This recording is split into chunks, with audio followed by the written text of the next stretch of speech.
ce jour-là, le 10 janvier 1985, quand la TV se lève tôt. Alors qu'est-ce qui s'est passé exactement ce 10 janvier 1985 ? Eh bien, une petite émission, pas du tout normale je dirais, est apparue sur la télévision française. Cette émission, vous la connaissez tous, vous l'avez forcément regardée au moins une fois, et évidemment elle est toujours à l'antenne, elle s'appelle Télématin. Et oui, Télématin est né le jeudi 10 janvier 1985, et pour la première fois, entre guillemets, une émission quotidienne à la télévision publique, matinale, et donc à l'antenne.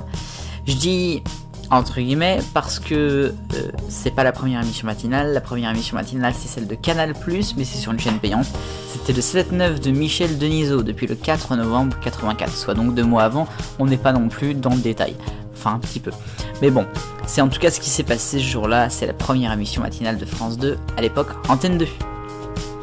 Alors oui, quelle journée, parce que ce jour-là, donc, William Lémergie ouvre le premier Télématin, et oui, déjà lui, il opérait à Récré 2, avec toute la bande de Dorothée, de Jacqueline Joubert, c'est toute la même équipe, tout ça, et finalement, eh bien, il y restera. Alors, les purs diront qu'il s'est absenté entre 86 et 89, mais après il reviendra, et encore mieux pour prendre la production de l'émission, jusqu'en 2017, où vous savez que Laurent Mignolas l'a remplacé.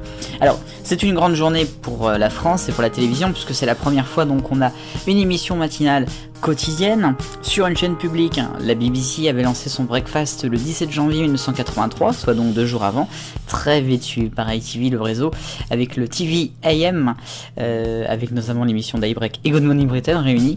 C'était le 1er février 1983, mais bon, ça c'est de l'histoire anglaise.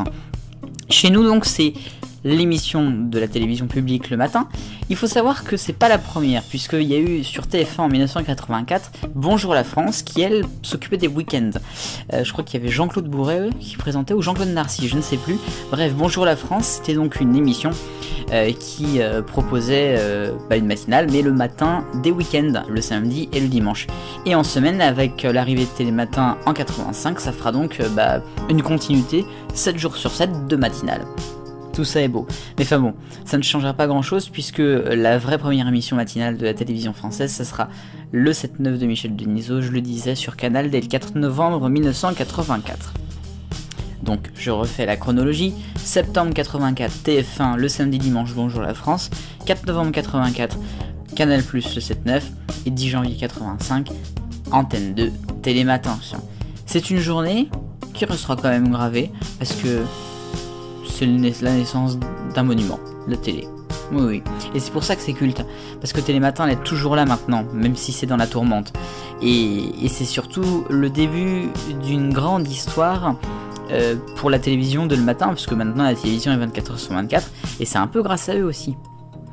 Et voilà donc pour ce jour-là, le 26e numéro consacré au 10 janvier 1995 à la télévision. On se retrouve la prochaine fois. Vive le bonheur, et on est tous des millions de copains.